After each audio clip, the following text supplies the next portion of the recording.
Ahí estamos grabando, entonces, vamos entonces a recorrer parte por parte del formulario del Registro Argentino de Parálisis Cerebral. En esta primera parte tiene que ver con los datos generales de contacto. Los datos del formulario, la fecha en que se realizó el formulario, no hace falta que sea todo en un mismo día, ¿sí? Se pueden recolectar los datos a lo largo del tiempo, ponemos la fecha de inicio, de finalización del formulario, está bien. Generalmente en 1 o 2 consultas ya se completan los datos, pero no es tan trascendental eso.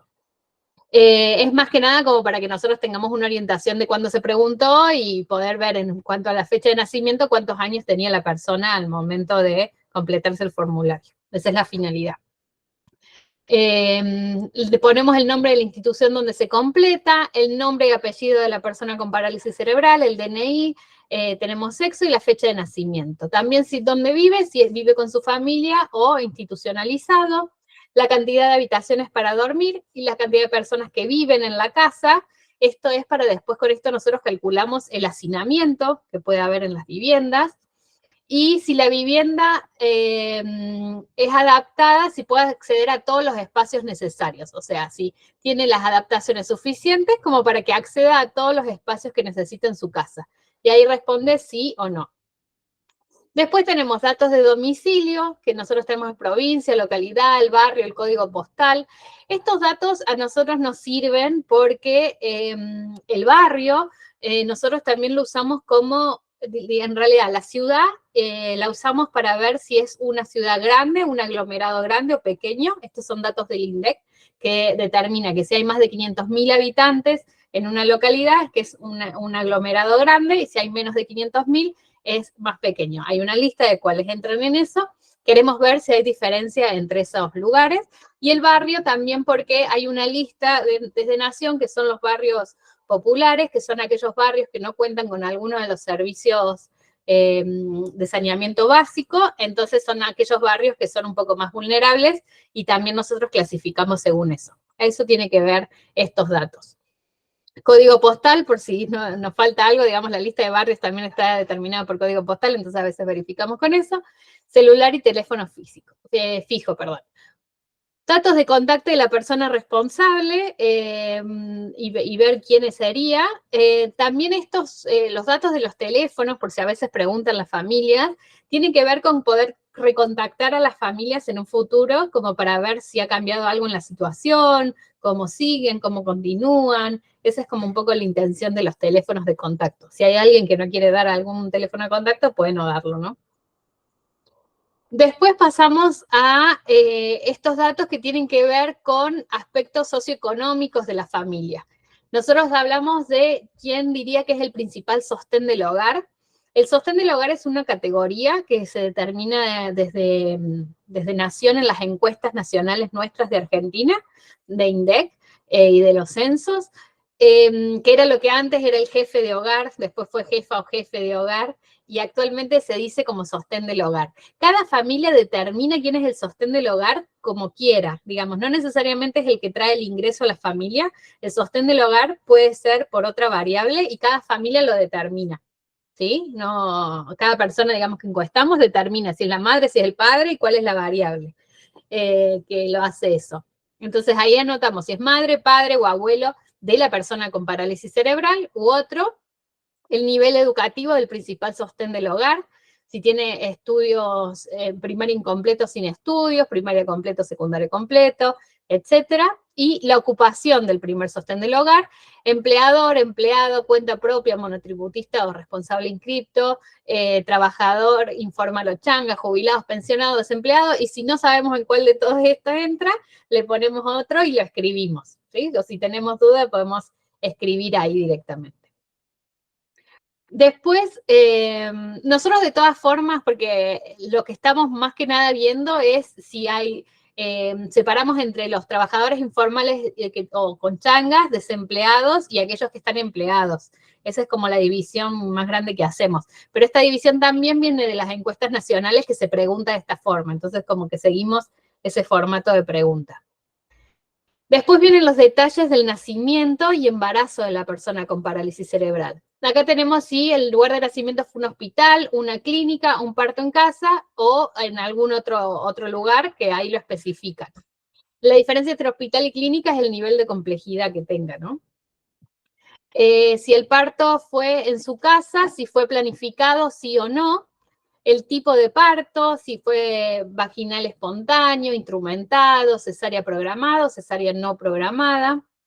También si hubo complicaciones durante el parto, sí o no, y en el caso afirmativo, cuáles fueron. Acá tenemos una lista de algunas, pero si hay alguna que no esté acá, tenemos este cuadradito para poner otras. Nacidos en, y escribimos la cantidad de semanas de gestación, a las 38 semanas de gestación, a las 32 o la cantidad que sea. El peso al nacer en gramos, la talla al nacer en centímetros. Si hay algún dato que no se tiene, se puede no poner, no hay problema. Siempre tratamos de que sea lo más completo posible. Si hay un dato que no se tiene, es bueno agregarle no sabe directamente, porque no sabemos a veces si está vacío porque alguien se lo salteó o porque la persona no lo sabía responder. Entonces a veces es bueno escribir no sabe directamente y seguimos. Recibió la madre atención prenatal en el embarazo, si fue completa, incompleta o ninguna. Esto de completa o incompleta lo hacemos según lo que dice nuestro sistema de salud. Dice que a partir de 4 o más controles prenatales ya es completa. Digamos, el sistema de salud recomienda 5 controles en total, un mínimo de 5, con 4 más ya califica como completa. También a veces tenemos en cuenta porque si nació prematuro, por eso se considera que al menos 4 haya, ¿no? Que es como una en cada trimestre y 2, digamos, en el último trimestre. Completa, incompleta o ninguna. Si hubo algún signo de asfixia al nacer, ahí hay algunos ejemplos, sí o no. Si mostró alguna dificultad para alimentarse en el primer mes de vida, capacidad de succión deficiente, por ejemplo, sí, no o no se sabe. Y vamos a la misma hoja, pero para el lado de arriba, y vemos si al nacer el niño recibió cuidados especiales, sí o no. Si al nacer el niño estuvo en unidades de cuidados intensivos, sí o no, porque a veces esos cuidados especiales no necesariamente son intensivos. La cantidad de días totales que tuvo internado, si requirió traslado a otro centro de más alta complejidad, y en el caso que sí, ¿a cuál? Eso también nos da un pie en las distintas ciudades, digamos, si hace falta, si hizo falta, digamos, el traslado o no, porque creemos que va a ser distinto el dato, obviamente, en las distintas provincias. Si se realizó resonancia magnética, sí, no, a qué edad, ahí al año y 2 meses, ¿sí? Lo vamos poniendo a los 6 meses, no sé, a los 5 años. Escribimos, acá dejamos el cuadradito para que especifiquen si es siempre un número y si es año o meses, ¿sí? Si fue un parto múltiple, sí o no, en el caso afirmativo, si fueron mellizos, trillizos o más, bebé, y el orden de nacimiento del niño con parálisis cerebral que se está completando el formulario, si fue el segundo, el tercero, etc.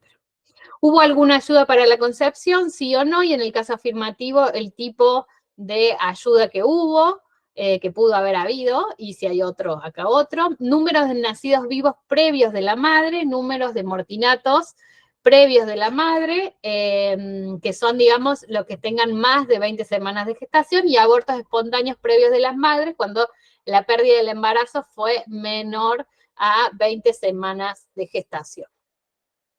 Hasta ahí son todos los datos que tienen que ver con el nacimiento. Y ahora volvemos a los datos de las familias, pero al momento del nacimiento, que esto también es importante. Acá vemos, sí, datos de la madre y el padre, nombre, apellido, fecha de nacimiento y el nivel educativo al momento del nacimiento y ocupación también al momento del nacimiento. En el caso, porque nos ha pasado, en el caso de que no lo sepan, no se completa, como siempre es mejor poner rayitas, por así decirlo, así sabemos que no se completó o no se sabe escribir, así sabemos que se salió por eso. Nos ha pasado también en el caso de niños adoptados, que en este caso los datos refieren a padre y madre biológicos. Entonces, en ese caso tampoco se completa, pero sí es importante poner una nota de que no se completa por eso. Así lo sabemos, porque la intención es poder vincular estos datos educativos de las familias al momento del nacimiento. Después hay una pregunta de si hay otro miembro de la familia con discapacidad, sí o no. En caso afirmativo, ¿cómo se relaciona el otro miembro de la familia con discapacidad con la persona con parálisis cerebral? Si es padre, madre, hermano u otro, y especificar el tipo de discapacidad que tiene el otro miembro de la familia. Después tenemos preguntas sobre salud en general, si tiene cobertura de salud, sí o no, y si tiene, cuál es la que tiene. Si tiene una hora social asignada por el trabajo, si tiene una medicina prepaga, si tiene PAMI, si tiene incluir salud o alguna otra. Incluir salud incluye lo que era Profe. Algunos le siguen diciendo Profe, pero ya queda, creo que ya, no sé, capaz que me quedé vieja yo, pero si no, creo que ya todos le dicen incluir salud. Después, el número de hospitalizaciones por infección respiratoria en los últimos 6 meses, si por infecciones respiratorias fue internado en los últimos 6 meses, cuántas veces, si tiene alguna dificultad para tragar y si tiene reflujo. Si no, desconocido. ¿Hasta ahí se entiende bien todo? Yo si voy rápido o algo, ustedes me avisan, porque yo a veces arranco. Acá viene la parte un poco más compleja igual, acá es donde se pone un poco más interesante la cosa. En la segunda página tiene estas partes que están en azul, que son las que tiene que completar un profesional de la salud generalmente o en base a la historia clínica que tenga, porque tiene que ver con algunas cuestiones más del tipo de parálisis cerebral que capaz la familia, o hay veces que sí lo saben, la manejan más que nosotros, ¿no? Pero hay veces que verificamos con la historia clínica o con el profesional que lo siga. Lo primero es la edad en que fue diagnosticado con parálisis cerebral. ¿Cuándo fue el momento en que fue diagnosticado por primera vez con parálisis cerebral? En años y en meses. Y después viene el tipo de parálisis cerebral. Acá tenemos dos grandes grupos. Uno que es para mayores de 5 años, que son estos de dos de atrás, y para menores de 5 años, o sea, de 0 a 4 años. Lo que los lineamientos internacionales nos dicen es que a los 5 años hay que reevaluar a los niños con parálisis cerebral para determinar el tipo de parálisis cerebral. Entonces, hasta los 5 años puede ser algún tipo de parálisis cerebral y después a los 5 años se confirma o no. Cuando nosotros tenemos un niño que es menor de 4 años, completamos esta columna, nada más. ¿Sí? Únicamente. Y la intención a futuro es poder recontactar a esos niños que ahora tenían menos de 4 años, 4 años o menos, perdón, y ver después de los 5 años si cambió o no el diagnóstico. Si tenemos a alguien que tiene más de 5 años, completamos solamente estas columnas y si en la historia clínica figura el tipo de diagnóstico que tenían al principio, se puede completar también, no hay problema.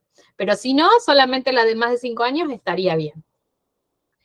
En la de más de 5 años tenemos dos, que es la tipificación principal y la secundaria. Y esto tiene que ver con el hecho de no usar, si ven en el tipo de parálisis cerebral no aparece el tipo mixta, porque la intención es ver qué tipo de parálisis cerebral mixta sería. Entonces, principalmente espástica con algunos rasgos de disquinésica a nivel secundario, entonces yo marco principal y secundaria. La principal es la que más predomina y secundaria es la que menos predomina, ¿sí? Entonces puede ser disquinésica y atáxica y marco ambas, a eso es lo que refiere. En los tipos de parálisis cerebral tenemos espasticidad, tenemos hemiplegia izquierda o hemiplegia derecha, diplegia, triplegia, cuadriplegia. Acá creo que no hay mucho que explicar. La hemiplegia de un lado o del otro, triplegia que bueno, que puede ser medio controversial, y después, porque suele ser que van una cuadra o una diplegia, y tenemos esa. Entonces marcamos si tiene menos de 4 años en estas columnas y si tiene más de 5 en alguna de estas dos. Generalmente la espasticidad suele ser la principal, pero bueno, generalmente. Después tenemos la disquinesia, si es atetosis o distonía. Entonces, si es principalmente atetosis o principalmente distonía, y eso lo marco también. La ataxia. Y después vienen estos que suelen ser los controversiales.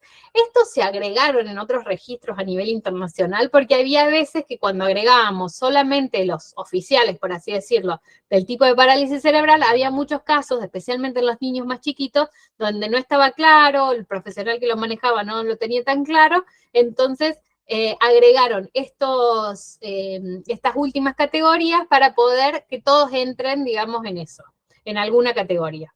Entonces tenemos hipotonía, que muchas veces suele ser más en los primeros diagnósticos, le suelen poner a veces solo hipotonía, hasta reevaluar. Después tenemos resuelto a los 5 años, que esto en realidad se suele marcar en este casillero, y tiene que ver con estos dos que vienen acá. Uno es síndrome conocido que no es parálisis cerebral, o síndrome desconocido que no es parálisis cerebral. Esto tiene que ver muchas veces, porque a veces de 0 a 4 años se lo marca con hipotonía, y después se lo vuelve a evaluar a los 5 años, y esa hipotonía se resolvió, entonces ahí marcamos el resuelto a los 5 años, o pasa también que al final se hizo una serie de estudios y tenía un síndrome genético que no era parálisis cerebral, tenía que ver con otra condición de discapacidad motora, entonces se marca eso. O algún síndrome que aún no se sabe qué es, pero se sabe que no es parálisis cerebral porque no había lesión a nivel cerebral. Entonces se marca eso. Son los que menos se marcan, estos últimos 3 sí, pero no tiene que ver con esa explicación. Después tenemos el desconocido en caso de que no se sepa con precisión cuál es de los tipos. Es el que tratamos de evitar marcar para que haya otro, pero bueno, está ahí la opción. Después las clasificaciones funcionales, antes de los 2 años, lo único que se puede clasificar, bueno, no lo único, pero lo que vamos a marcar acá que se puede clasificar es la clasificación de la función motora gruesa. Entonces esta la clasificamos antes de los 2 años, solamente esto. Si el niño tiene 5 años o más, o la persona tiene 5 años o más, directamente paso a la clasificación funcional actual, no escribo esta otra. Es cierto que la tengamos en la historia clínica, algún niño que viene hace mucho tiempo a la institución y lo tengamos. En la clasificación funcional actual tenemos la función motora gruesa, el gross motor, el MAX, que es el de las habilidades manuales, la clasificación de las funciones de la comunicación, y el EDAX, que son las clasificaciones de las habilidades al momento de comer y beber. Nosotros tenemos un curso que es sobre estos sistemas de clasificación para todo el equipo de salud, y podemos darles acceso a ese curso si quieren. Si arman un listado de nombres de quiénes son los profesionales y sus mails, podemos hacerle que hagan este curso, que es un curso virtual, es on demand, o sea que tiene varios videitos y solamente los van viendo, y después completan una evaluación y reciben una certificación. Así que eso, si quieren, después hablamos más detalles, pero lo podemos ver. Después tenemos si hubo algún defecto de nacimiento presente, por ejemplo, un defecto cardíaco congénito, sí, no, cuál, y si presenta algún síndrome, sí, no, cuál. No eliminamos a ningún niño del registro porque tenga algún otro síndrome, además de parálisis cerebral. Aunque tenga algún síndrome genético o algo, si es de parálisis cerebral, lo incluimos, ¿sí? Nada más que especificamos acá cuál sería el síndrome que tiene. Después, las condiciones asociadas, vamos a ir viendo. Tenemos epilepsia, sí o no, y si fue resuelto, ay, se me abre un cartel, y si fue resuelto a los 5 años o desconocido. Discapacidad intelectual sin deterioro, leve, moderado y severo, sí, pero no se sabe el grado. Esto de leve, moderado, severo, generalmente utilizamos la clasificación que tengan, a veces lo tienen incluido en el certificado de discapacidad o en la historia clínica, alguna evaluación que hayan hecho, de ahí tomamos esa clasificación de leve, moderado y severo. Si no se le hizo ninguna clasificación, se puede directamente poner que sí, pero no se sabe el grado. Visual, también sin deterioro, disminución visual funcional y alguna dificultad, por ejemplo, usa anteojos y con eso se resuelve, o bueno, si ya tiene alguna disminución visual funcional o si es desconocido. El estrabismo, sí o no, y desconocido. Audición, sin deterioro, algún impedimento, hipoacusia bilateral o desconocido. El lenguaje, también sin deterioro, algún impedimento, si es no verbal o si es desconocido. Tiene dificultades para comer, bañarse o vestirse solo. Esto es como todo junto. Esta es una pregunta que es la misma pregunta que se preguntó en el último censo, y por eso la agregamos. para cuestionar varias cosas de la pregunta, pero así estaba, entonces no quisimos modificarla. Entonces ahí si tiene dificultades para comer, bañarse o vestirse solos, digamos, las tres cosas juntas, sí tiene dificultades, no puede hacerlo, sí mucha dificultad, sí alguna dificultad y no ninguna dificultad, ¿sí? Después, para los datos antropométricos, nosotros acá agregamos una casillita que dice fecha, porque a veces los datos antropométricos o se pueden tomar ahí o se toman de un registro que haya en la historia clínica. Entonces fue un control médico, no sé, el mes pasado y anotamos eso directamente. El tema es poner acá la fecha en que se tomó, porque en base a esa fecha nosotros calculamos la edad y calculamos el estado nutricional. En eso tiene que ver. Acá ponemos el peso actual en kilogramos, la circunferencia, pues si se tienen estos datos, circunferencia media del brazo, la circunferencia de la cabeza y la altura talón-rodilla, y la altura o talla en centímetros. En el caso de la altura, se agrega también cómo se midió la altura, si se midió de pie o se lo midió recostado, o si no se pudo medir, digamos, no tenemos la altura porque no se pudo, porque no se tenía muchas deformidades óseas o lo que sea, entonces no pudimos medirlo. Eso tiene que ver con los datos antropométricos. Si hay algo que falta, se puede no poner, ¿no? Pero bueno, mejor siempre, como decimos, todos los datos que tengamos, más datos mejor. Acá lo que ponemos es el responsable, el profesional responsable del formulario, que a veces no es siempre la persona que lo completó.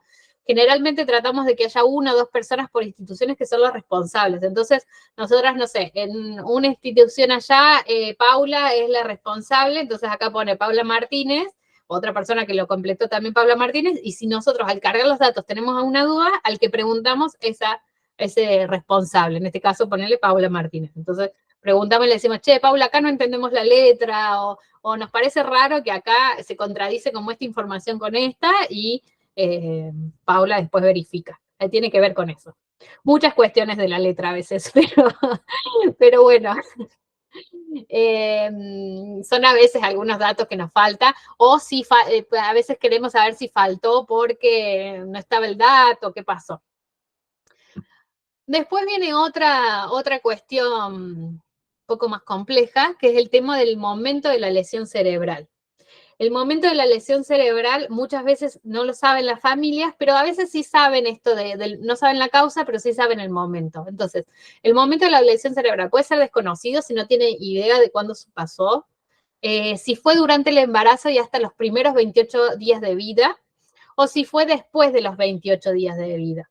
Esto a nosotros ya nos da una pauta muy importante de las causas y poder trabajar un poco más sobre estas causas. También porque la intención es ir viendo las causas en cada provincia, ¿no?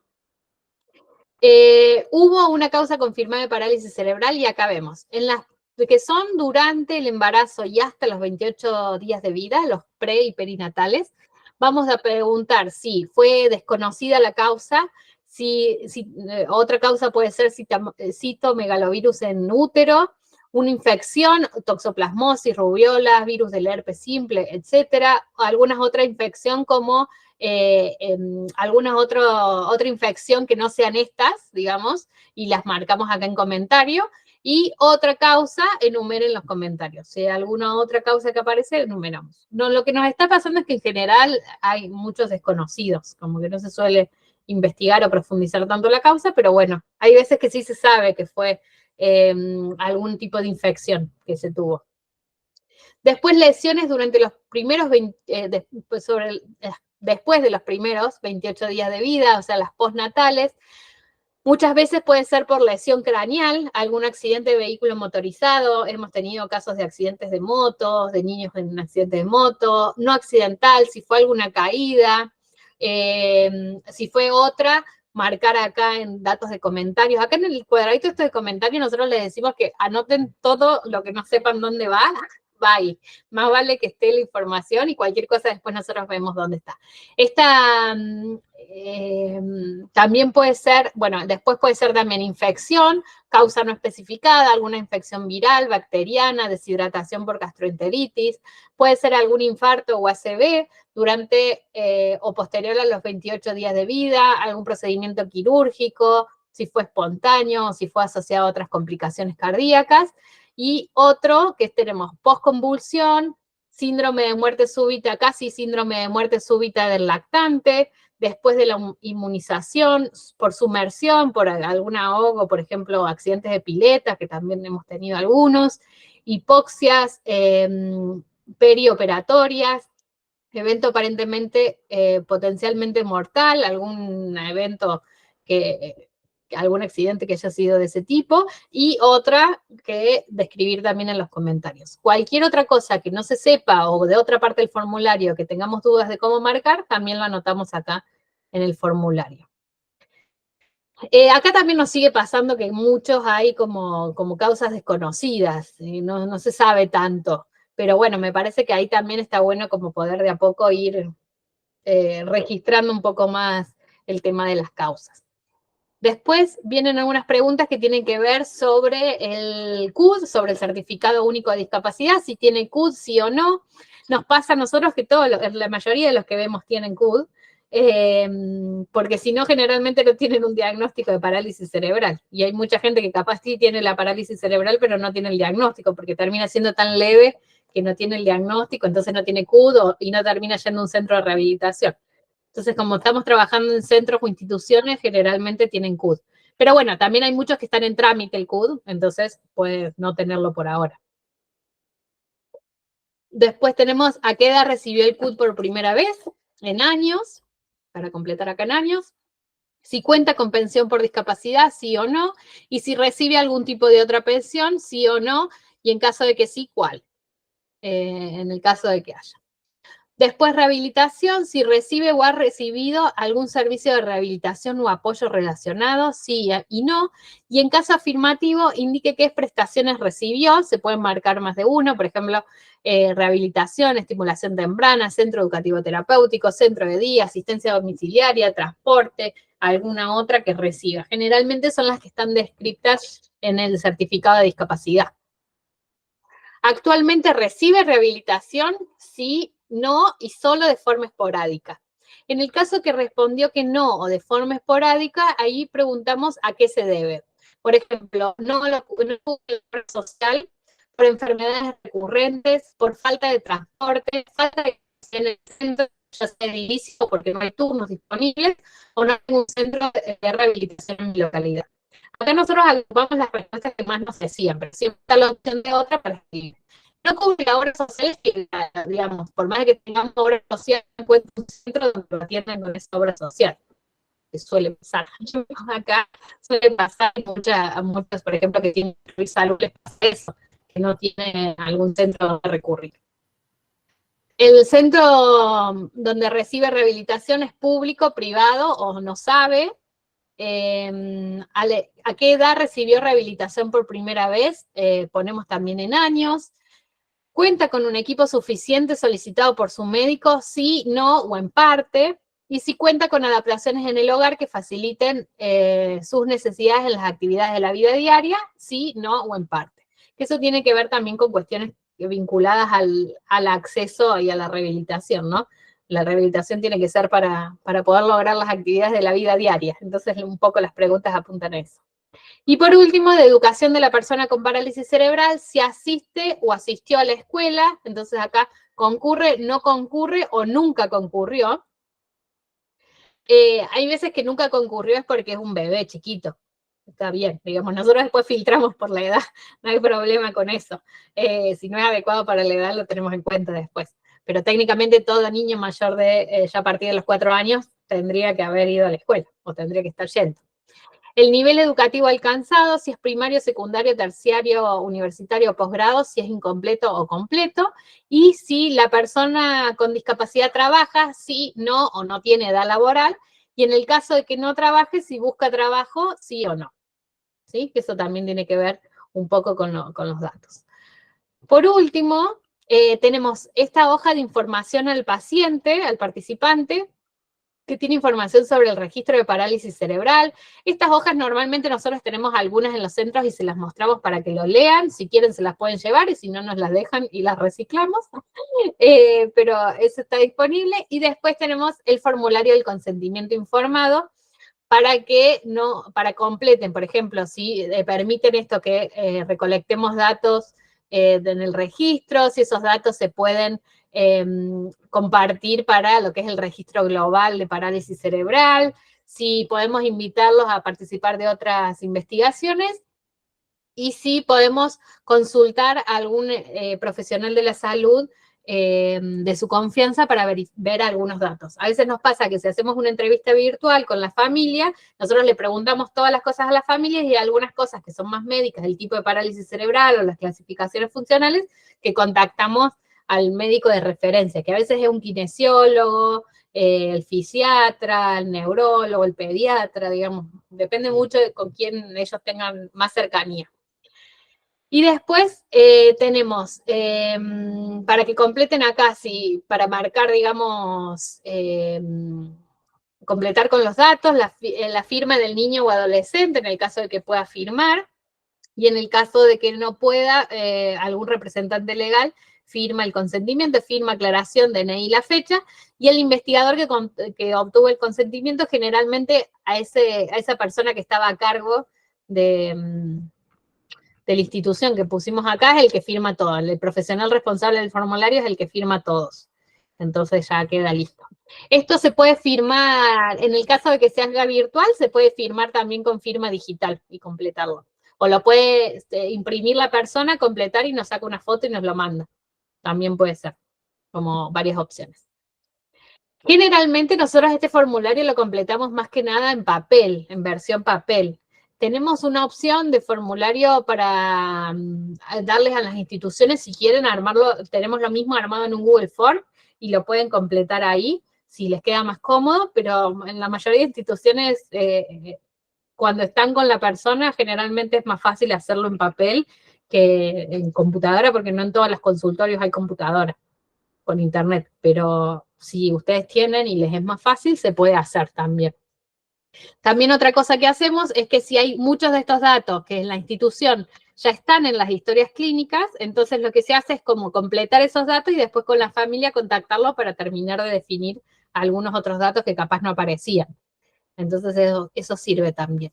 Más o menos el formulario lleva unos 15, 20 minutos de completar. Siempre al principio es un poco más porque hasta que vemos dónde está cada parte se dificulta un poco más, pero una vez que ya nos han dicho todos que una vez que le agarran la mano en qué parte está del formulario las cosas, lo hacen más rápido porque hay veces que la conversación no va tan esquematizada. Entonces de repente te empezaron a contar de otra cosa y vas para atrás, doblas la hoja. Entonces a veces tiene que ver con eso. Pero bueno, no sé si queda alguna duda más.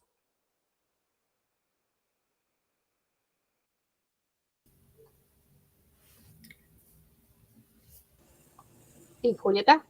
Sí, hay